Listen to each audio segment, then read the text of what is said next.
boa noite para você ligado em mais uma edição do Conectamente aqui pela CDL-FM. Conectamente é aquele programa que fala com quem empreende, com quem gosta de empreender, com quem quer empreender, com quem pensa em empreender ou quem gosta do tema. Por isso, a gente está toda segunda-feira à noite aqui conversando sobre esse assunto e quem faz a introdução do tema de hoje da nossa conversa é ele, o vice-presidente da CDL-BH, o titular desse programa, Fernando Cardoso. Diga lá, Fernandinho. Boa noite, Paulo Leite. Boa noite aos ouvintes da Rádio CDL. Minas com Bahia é uma conexão super especial nesse país, ainda mais no carnaval, né, Paulo? Que cada vez está mais consolidado na nossa capital, atraindo milhares de turistas, e a gente tem uma fera que é um dos impulsionadores desse carnaval aqui na nossa cidade. Apresenta ele aí pra gente, Paulo. Está com a gente aqui o Gé Ousado, que é fundador do bloco Baianas Ousadas. Gé, prazer te receber aqui. Prazer, muito boa noite, estamos juntos. Vamos conversar um pouquinho sobre essas ideias do carnaval, essa indústria que é o carnaval, o empreendimento, o entretenimento, que vira um negócio, né? Belo Horizonte fala em R$1 bilhão que devem ser injetados na economia do carnaval desse ano. Fernando, a primeira pergunta, como sempre, é normal, né? sua. Ganhei no sorteio de novo. Ganhei no sorteio mais uma vez. Bora lá. Gel, conta pra gente um pouco do início, né? Porque há alguns anos atrás, Belo Horizonte era uma cidade que no carnaval ficava às moscas, né? Não tinha nada. E de repente, com um trabalho que cada vez mais foi evoluindo, virou um dos melhores do Brasil. Conta pra gente um pouco dessa conexão do Baianas Ousadas com a evolução do Carnaval de Belo Horizonte. Pois é, o Carnaval de Belo Horizonte teve muitos momentos, né? É uma cidade que teve, né? Muita gente fala assim, tem uma época que a gente podia deitar pelado na Afonso de Pena que não tinha nada. Mas teve, né? Nos anos 80, teve um carnaval forte das passarelas da escola de samba, que brigava e rivalizava ali muito com o Rio de Janeiro, até a frente de São Paulo, né? Que acho que por uma infelicidade, de uma falta de cuidado do poder público, ele acabou, né? E as escolas renasceram junto com o reflorescimento que os blocos de rua proporcionaram, né? A experiência de pouco mais de uma década desse carnaval ter reflorescido. E o Carnaval de Belo Horizonte, ele nasce quase junto com a cidade, né? Primeiro o bloco caricato, o bloco da cidade, que o Diabos da Luneta tem registrado na história, uma pesquisa do Abílio Barreto, né? Tá lá no arquivo do museu. Ele é datado de 1898, então quer dizer, a cidade era um bebê, né? Ele nasce praticamente junto com a cidade, né? Tinha os cursos, né? Que começaram com as carroças, depois os carros, e os Diabos da Luneta concentraram na Praça da Liberdade, desceram então a Avenida da Liberdade hoje, essa João Pinheiro, onde está aqui, a sede do CDL, né? O Baianas fez esse trajeto até 2016, desde 2013 a 2016, passando pela Afonso Pena, descendo até a Praça da Estação, que é o marco do Carnaval. Quer dizer, o marco do Carnaval está junto no Carnaval, junto com o nascimento da cidade. Então, você é um Carnaval que tem história, tem muita história, tem pluralidade, tem diversidade, é um Carnaval multicultural que merece a gente ter um olhar muito atencioso para ele. Você coloca as coisas no arco do tempo e fala do surgimento dos primeiros blocos, né? Logo uma cidade criança, depois o curso, aí tem os blocos caricatos que eram tradicionais dos anos 70, 80, né? Aflitos da Anchieta, Imigrantes da Abissínia, todos eles que... Lagoinha tinha o bloco. Inocente Santa Teresa. Inocente né? Santa Teresa. Fundado lá pelos Borges no Marilton, que o Rodrigo Borges tentou resgatar a Divina Banda, a Banda Santa. A Banda Santa. Isso tudo fazia parte de um carnaval que depois vem para as escolas de samba. Você fala muito da ausência de visão do poder público. Mas o novo Carnaval de Belo Horizonte, se é que a gente pode chamar de novo, né? A gente chama de novo, sim. O reflorescimento do Carnaval, ele vem a partir de um gesto de protesto que é a Praia da Estação, numa proibição de uso daquele espaço e que depois é tomado pelo povo e transformado em Carnaval. Mas o que é o clique desse Carnaval para virar um empreendimento do tamanho que ele é? Porque só o fato de ter surgido a Praia da Estação não justificaria esse boom. O que, na sua opinião, é o detonador desse empreendimento que é o Carnaval? Eu acho que foi um processo até um pouco solitário no universo. Hoje se fala-se muito, né, 2025, mas já dos últimos anos, que tem mais de 500 blocos pela cidade toda. Mas são blocos diversos, são muitos carnavais dentro de um carnaval. Você tem desde o bloco de bairro pequenininho, de uma reunião de amigos que quer ficar ali na rua dele, no bairro da cidade, faz uma parceria com um bar, com um empreendedor, com um comércio local que quer ficar ali pequeno. Há blocos que São grandes, hoje tem os mega blocos onde o Baianas foi um dos pioneiros, né? Acho que o Baianas tem um papel nessa questão da profissionalização, porque a gente veio com tema, com um conceito para o carnaval, foi um dos primeiros blocos de rua a ter um tema desde 2013, trazer a discussão, regimentar tudo em cima de um tema.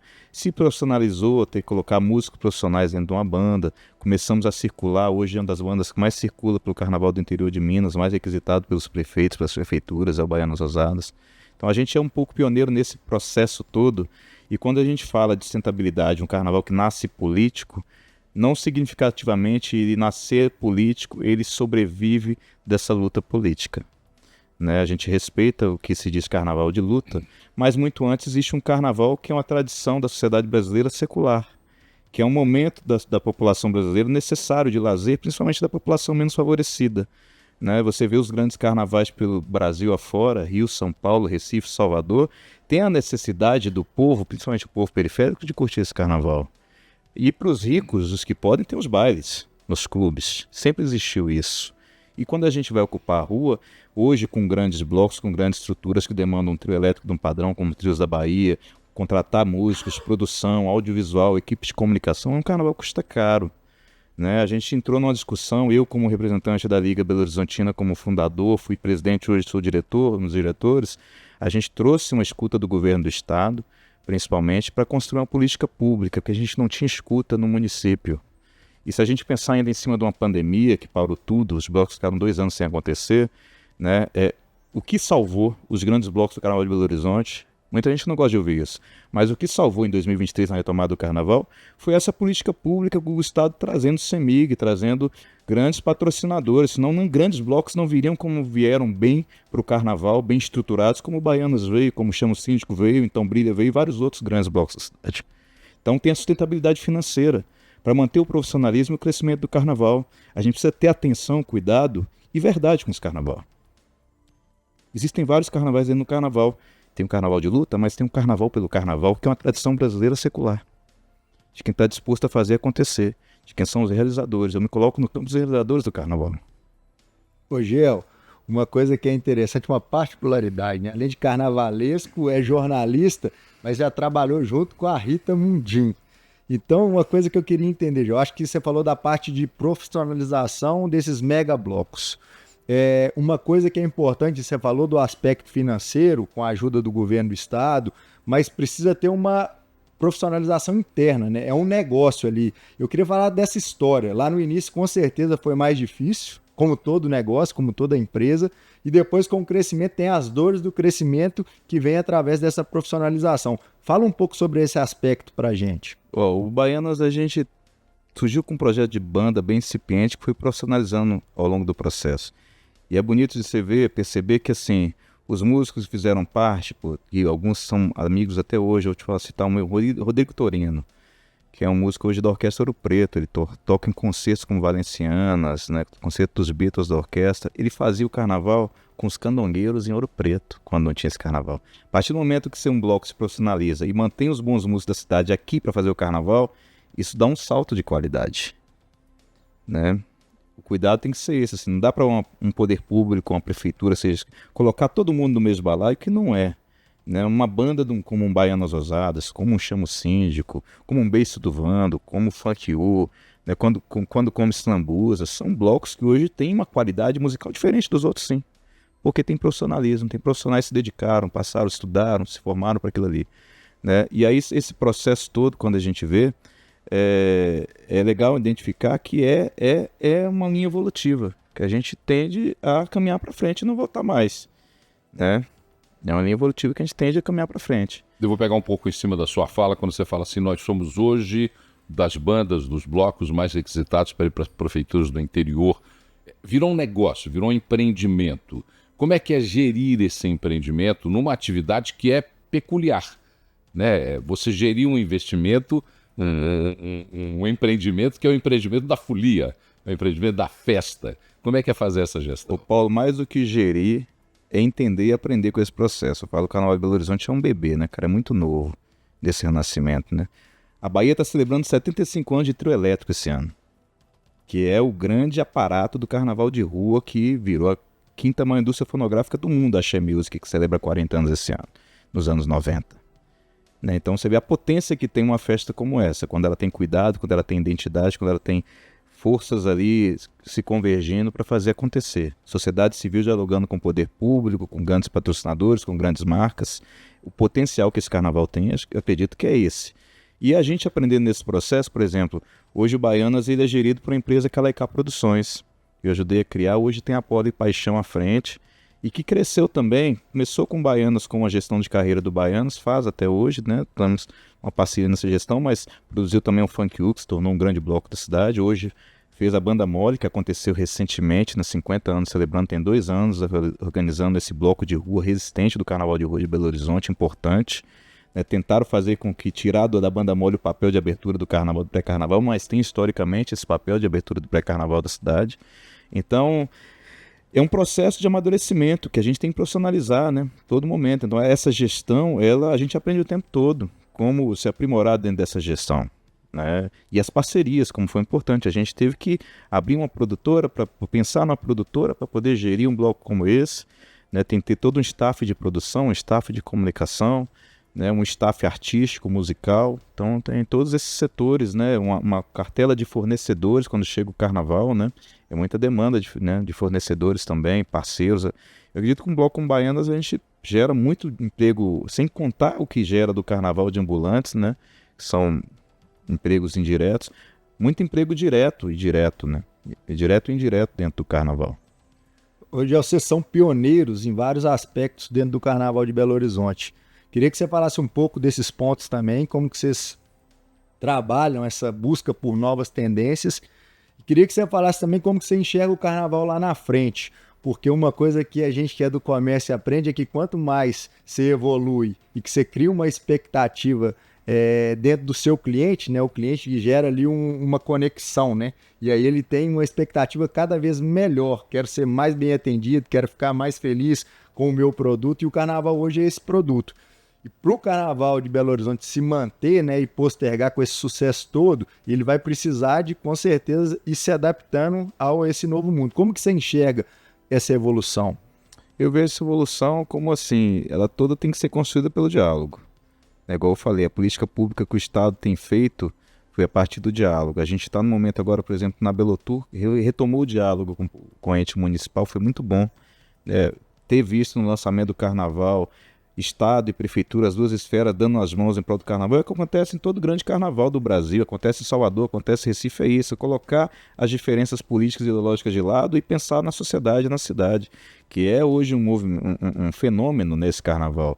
É o maior evento do calendário anual da cidade, já gera uma cifra de bilhão na economia, gera renda, receita, né, temporária na cidade, ocupando hotéis, bares, restaurantes. Então eu me vejo enquanto um realizador do lado da folia, necessário de dialogar não só com o ente público, mas com a Brasel, ter uma conversa boa com a Carla. Ainda não conheço pessoalmente, já tive com ele alguns episódios, com o Marcelo, mas acho que a gente tem que se aproximar, sabe? Porque é interesse comum da cidade. A gente trata do interesse em comum da cidade.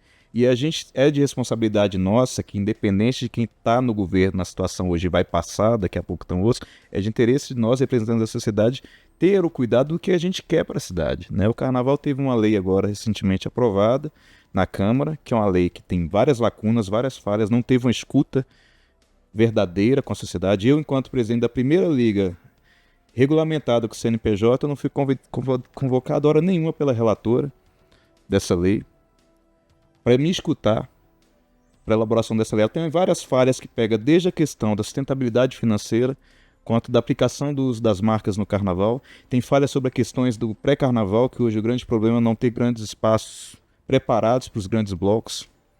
Os blocos se rebolam para fazer parcerias e fazer ou evento de rua, que é custoso demais, ou com as casas noturnas que estão abertas ao Carnaval. Então tem vários problemas nessa lei que precisa ter muitas mudanças, muitos pontos dessa lei a serem corrigidos, e já estão sendo corrigidos pelos vereadores da oposição. Então é isso, né? Quando você não tem o diálogo, você quer pela imposição, ou às vezes buscar só o protagonismo, só aparecer, só lacrar, não é por aí, né? Quando você está falando de um bem comum da sociedade, tem que ter ouvido aberto ao diálogo. E é importante que a gente tenha nesse Carnaval agora, é isso, esse cuidado. Qual Carnaval Belo Horizonte quer nas próximas décadas? A gente está traçando as regras agora.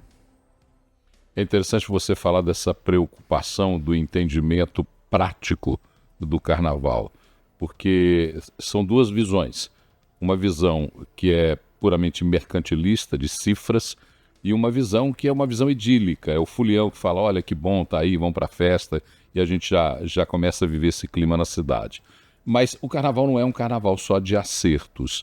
Quais são as grandes aparas desse carnaval, já que você fala que é um carnaval que tem que ser pensado para o carnaval que queremos? Tem muitas questões, né? Igual eu falei assim, primeiro, o ente público é a responsabilidade dele categorizar e mediar esse carnaval. Não é a sociedade se autodeclarar que carnaval nós temos. Né? Muitas vezes não vai inventar a roda, a gente vai pegar o exemplo de outros carnavais que estão muito mais na frente, né? Então, assim, hoje você tem dentro do Carnaval de Belo Horizonte essa pluralidade. Você tem o Carnaval dos grandes blocos, que são mais profissionalizados, sim. Tem um produto musical que circula mais. Você tem os médios e pequenos, que são os blocos dos bairros. Você tem os blocos periféricos, que tem uma demanda específica, né? Porque estão fazendo a festa da periferia de Belo Horizonte, do povo que resistiu esse tempo todo. Se existe hoje samba e carnaval, vem do povo negro, do povo preto. Carnaval nasce daí, né? Eles saem dos terreiros, fundam dos barracões e você não pode falar de carnaval sem falar do samba, que é a resistência maior da cultura do carnaval desse país.